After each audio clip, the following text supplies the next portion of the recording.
Welcome to this very important dialogue with Krishi Rishi Subhash Palekar on sustainable agriculture. Now, many people, I think, we are talking about all over the world, talking organic agriculture. Yeah. Many of the policies of our government of India as well as the world are focused on organic agriculture of different types. But I see that you are strongly opposing this nomenclature, organic agriculture, and you say I'm focusing. You are recommending only zero budget natural agriculture. What is the difference between organic agriculture and natural agriculture? This is a very confusing question, so confusing issue for Yeah. many of us.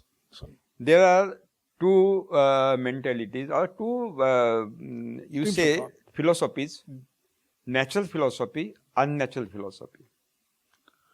Natural philosophy says only we have to utilize those things, those technologies which are existing in nature.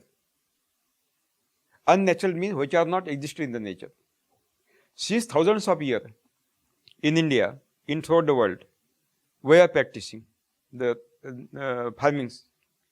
Initial 5,000 years, we have a 10,000 year history of the agriculture in India. Initial 5,000 years, there was no utilization of any cow dung manure in the farm. There was shifting culture. Shifting culture. That means the forest were cut down and the soil was cultivated. The seeds are thrown, mixed in the soil, and they are waiting for rainwater, and the crop is coming up. And because of the lakhs of years, that soil was so fertile that since continuous 3 years, they were getting best result, best production.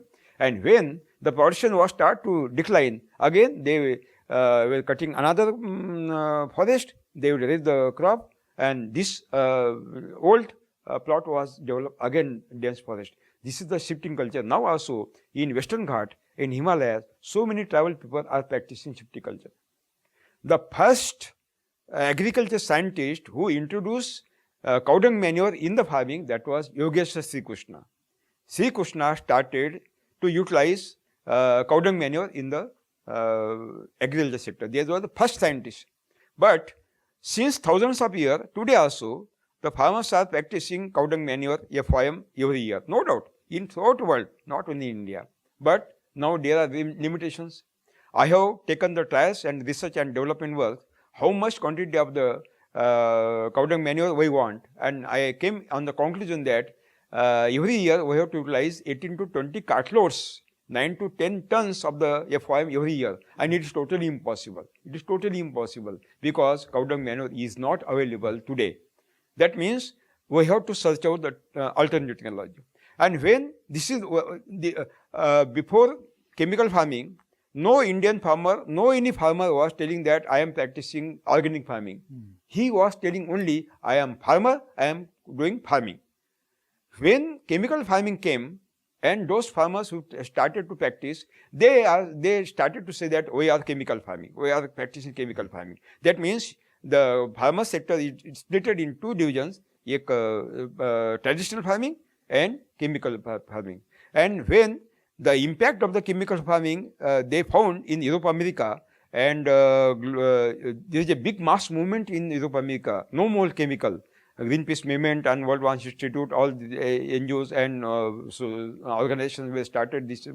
And because of the pressure of that mass movement, input industry of chemical farming started to search out another alternative technology, and they found this organic farming technology. And they introduced organic farming technology throughout the world. Organic farming technology has 3 inputs. Number 1, compost technology, vermicompost technology, and biodynamic. These 3 inputs are included organic farming. That means organic farming concept is not Indian concept. It is 100% foreign concept. Came from Europe, America. They introduced organic word, and in Indian language it is translated into organic means jaivik. Organic means sendriya in all languages. This is not Indian technology term. When in the nature, you will see, in the forest you will go and you will see the huge uncountable fruits are existed, but under that tree you will not see compost pit. You will not see vermicompost plant. You will not see biodynamic also. That means the organic farming is not existed in the nature. I am traveling throughout India 25 days in a month. I am totally with the farmers continuously 24 hours. I have not seen single example who is practicing organic farming and successful. But they are getting very bad result. Their production is declining, and they are starting chemical farming. And organic farming is more important, responsible for global warming because maximum greenhouse gases are emitted. Just I have clarified in last session that greenhouse gases. So we do not want organic farming. And organic farming is a pre-planned conspiracy because not only the global warming increase, but the humus creation is restricted. Humus creation stopped by means of the organic farming, because when any straw material will decompose near the root zone, what are the nutrients required for the roots straight are taken from the decomposition process and are available to the roots. What are the organic acids? They are created and available to the roots in situ at once. What are the humic acids? They are available. What are the hormones? They are available in situ near the root zone. That means this is a natural system. Every straw material should be decomposed in near the root zone, not beyond the root zone. And you know, organic fertilizer, that means compost, vermicompost are prepared in beyond the root zone in the factories. In the factory, humus is not created. Only near the root zone, humus is created. Humus is the fertility of the soil.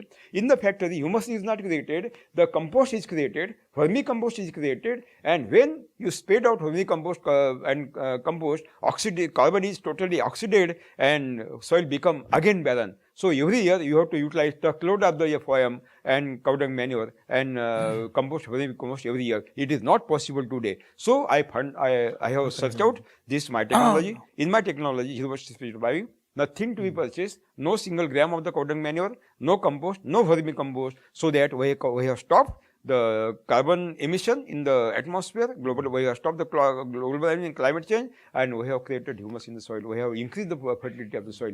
This is the conspiracy. I think that this is the conspiracy to exploit. And again, the input cost of the organic farming inputs, I have clarified, is more highly than input cost of the chemical farming. I will give some example. If you will utilize 18 to 20 cartloads per acre of FOM, you will get best result every year. And that means 9 to 10 ton. The promoter of the chemical farming suggests to farmers, you have utilized 5 to 10 ton of the 9 to 10 ton of the FOM per acre, and urea, phosphate, potash, and endosulfan like insecticide. In organic farming promoter, they are suggesting 2 to 4 ton of the vermicompost and organic fertilizer bags and herbal insecticide. Now we will compare. When any chemical farmer will purchase 1 ton of the FOM from the market, he will invest only 2,000 rupees. But when any organic farmer will purchase 1 ton of the vermicompost, he will invest 5,000 to 10,000 per ton. That means 5 times more investment in organic farming, 5 times more costly. Any farmer will purchase 1 bag of urea, 300 rupees only, but you go to market, you will see all organic fertilizers are existed now in the market on a variable level, and you will see minimum 600 to 1100 rupees, even 3000 rupees per 50 kg bag also organic fertilizers. Endosulfan, chemical farmer will purchase, he will invest only 300, 500 rupees, and you will go to market, you will see in organic farming near about 1100 to 3000, 5000 rupees per liter herbal insecticide, very more costly. That means this is the trap to exploit the Indian economy, so that by means of the organic farming, because when the farmers will commit the inputs of the organic farming, to purchase the inputs of the organic farming, they will invest maximum quantity of the money, and they are taking loans. Again, they will enter in the trap of the suicide. And I think that this is the very pre-planned conspiracy. We have to stop organic farming policies, and we will suggest government not to accept the organic farming technology as a policy. The only option that is zero-based spiritual I think farming. this is a very, very eye opener. This is a really eye opener. What you're talking is eye opener. Perhaps many people are just not aware of it. Because the whole thing issue of organic versus natural farming. Yeah. Not governments may not also be aware of it. They have no discussion with the government. They are not inviting me. Why? I don't know. They are inviting organic expert and they are inviting chemical expert and So agricultural this is scientist. let's take it. This is a great ignorance. It could be also a conspiracy. It could be. I will not. Let's not comment on that. We'll come to that stage. Okay. But this is a thing which this clarification is extremely important. If it is going to be such high inputs for the organic farming, which people think that it is not so, than chemical farming, and you are going to get increasingly more into that trap, and also it is going to result to global warming, and also there may be other effects which we don't know. I will give one evidence that Karnataka government, last government, Speaker of the Assembly has organized my one-day meeting. In that meeting, all the vice chancellor, both vice chancellor, director, commissioner, principal secretary, ministers were present, agriculture minister, livestock ministers, all present in full day session. And in that session, they were totally accepted my technology. This is the reality. We have to start zero-based farming. We have to stop chemical and organic. They accepted. And then Speaker of Assembly has demanded to government of Karnataka take the comparative study. They said me, sir, we want your suggestion. What we have to do? I suggested we do not want single rupee from any government. Only you take the comparative study plot on government land in every taluka, in every district. One chemically grown, one organically grown, and one naturally grown by my technology. And at last, they have taken the trials. Karnataka, one big public meeting, Kashimbur Bandepa Kashimbur, he was a agriculture minister. He openly declared that in all trials, only Subhash Palekar Kushi has given the best result. In South India, they are not utilizing zero-based farming, they are utilizing Subhash Palekar Kushi. So it is I think that eye-opening evidences given by the one government. Okay.